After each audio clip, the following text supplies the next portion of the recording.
মসজিদে নববীতে আপনি যদি বিশ্বনবীর সালাম দিতে চান, আপনারা যেই গেট দিয়ে ঢুকতে হবে, গেটের নাম বাবুস সালাম।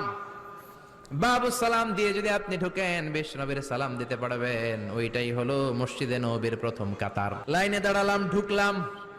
ভাগ্য ভালো, এমন একটা জায়গা পেয়েছি লেখা মাকান তাহাজ্জুদি রাসূলিল্লাহ, মানে এই জায়গায় রাসূল তাহাজ্জুদের নামাজ পড়তেন। আল্লাহর শুকরিয়া আদায় করে 2 রাকাত সালাত পড়ে আবার প্রথম কাতারে ঢুকে গেলাম। এবার বিশ্বনবীর সালাম দেওয়ার পালা। হাঁটতে লাগলাম সবার সাথে। রাউদাতুম মিন রিয়াদিল জান্নার পরে ছোট্ট একটা জায়গা, এই জায়গায় সাইয়েদনা ঈসা আলাইহিস সালাম দুনিয়াতে আসার পরে, দাজ্জালকে হত্যা করার পরে 40 বছর দুনিয়াতে থাকার পর যখন ইন্তেকাল করবেন, বিশ্বনবীর বাম হাতের এই পাশের জায়গাটাতে ওনার সেখানে কবর দেয়া হবে। সুবহানাল্লাহ, ছোট্ট একটু জায়গা, কবর দেয়া হবে সেখানে। হাঁটতে লাগলাম, এরপরে বিশ্বনবীর কবর, লেখা মুহাম্মদ রাসূলুল্লাহ সাল্লাল্লাহু।